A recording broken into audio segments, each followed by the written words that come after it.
তামিম ইকবাল ভাইকে নিয়ে অনেকে অনেক কথা বলছে যে তামিম ইকবাল ভাই ডট বাবা, তামিম ইকবাল ভাই চলে না, তামিম ইকবাল ভাই ক্রিকেটে খালি বল খায়, খালি বাম হাতি বোলারের এগেইনস্টে খেলতে পারে না। তামিম ইকবাল ভাই আমাদেরকে দিয়ে ওয়ানডে একটা চ্যাম্পিয়নশিপ আমাদেরকে ৪ নম্বরে নিয়ে বিশ্বকাপের মধ্যে আমাদেরকে পৌঁছায় দিয়েছে ৪ নম্বরে রেখে। ওই তামিম ইকবাল ভাইকে রেখে আমরা কিভাবে একটা বিশ্বকাপ খেলতে চলে গেছি ভাই। হয়তো সে অভিমানের কারণে আফগানিস্তানের সাথে সে কিন্তু অভিমানের কারণে সে কিন্তু ওই রিটায়ারমেন্টের ঘোষণাটা দিছে। সে কিন্তু আবার ফেরত আসছে। তাকে কিন্তু বাংলাদেশ ক্রিকেটে তাকে কিন্তু নেওয়া হয় নাই।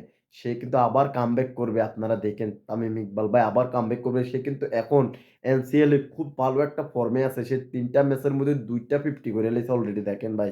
৫৪ বলে ৯১ রানের একটা ঝকঝকে ইনিংসের আছে।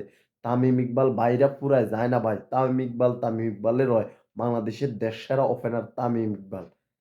যার কথা সবাই জানে ভাই। তামিম ইকবাল যে কিভাবে খেলে, ঠিক কি খেলার ভঙ্গি কি সবাই যারা তামিম ইকবালের ফ্যান আছেন তারা অবশ্যই জানেন। আসলে আমার মনের একটা আমি প্রকাশ করার চেষ্টা করছি। তামিম ইকবাল ভাইয়ের মতো প্লেয়ার বাংলাদেশে আরেকটা জন্ম নিবে না। তামিম ইকবাল বাংলাদেশের সর্বকালের সর্বশ্রেষ্ঠ ওপেনার হিসেবে ১ম অবস্থায় যদিও সে বল খায়, পরবর্তীতে সে কিন্তু পরবর্তীতে বলগুলা রানের ভিতরে যে তাফাৎ থাকে সেগুলা কিন্তু সে পূরণ করে দেয়। তামিম ইকবালের মতো প্লেয়ার বাংলাদেশে আরো একটা জন্ম নিবে আমার ভাই বিশ্বাস হয় না। তামিম ইকবাল একজনই হয়।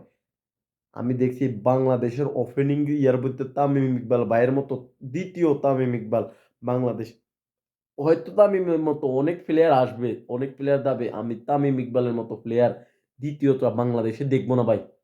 তামিম ইকবালরা আসলে তামিম ইকবালে হয়। দেখেন সে ইনসিএলে অনেকদিন পরে প্রায় ১ বছর সে ক্রিকেটের বাইরে। অথচ সে এনসিএলে আইসে দেখেন ১ম ম্যাচে সে ৬০ রানের একটা ঝকঝকে ইনিংস। ২য় ম্যাচে সে হয়তো ভালো শুরু করছে কিন্তু মাঝখানে কিন্তু ভালো করতে পারে নাই।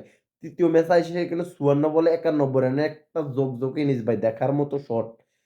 কাভার ড্রাইভ গুলো তামিম ইকবাল ভাইয়ের। আমরা সবসময় তামিম ইকবাল ভাইয়ের কাভার ড্রাইভ গুলা দেখার জন্য বসে থাকি। কখন তামিম ইকবাল ভাই মাঠে নামবে কখন? আবার আমাদের বিপিএল চলে আসছে ২৬ তারিখ থেকে বিপিএল। আবার আমরা তামিম ইকবাল ভাইয়ের খেলা দেখব। আমরা আশা করি আমাদের চ্যাম্পিয়ন ট্রফিতে তামিম ইকবাল ভাই আবার আসবে। এটাই আমাদের ক্রিকেট ফ্যান যারা আছে তামিম ইকবাল ভাইয়ের ফ্যান। আমরা আবার চাই তামিম ইকবাল ভাই বাংলাদেশ ন্যাশনাল টিমের হয়ে চ্যাম্পিয়ন ট্রফিটা অন্তত খেলুক। সবাই এই আশাটাই আমরা তামিম ইকবাল ভাইয়ের থেকে করি। যেহেতু আমরা তামিম ইকবাল ভাইয়ের ফ্যান, তামিম, সাকিব, মুশফিক, মাহমুদুল্লাহ যেহেতু মাশরাফি ভাই নাই, আমরা চাই ৪ পান্ডব একটা শেষ চ্যাম্পিয়ন ট্রফি খেলুক। এটাই আমাদের সব ক্রিকেট প্রেমীদের একটাই চাওয়া। এই ৪ পান্ডব যাতে আপনার এই চ্যাম্পিয়ন ট্রফিটা শেষ করুক। আমরা এটাই সবাই দোয়া করি। বাংলাদেশ জিন্দাবাদ।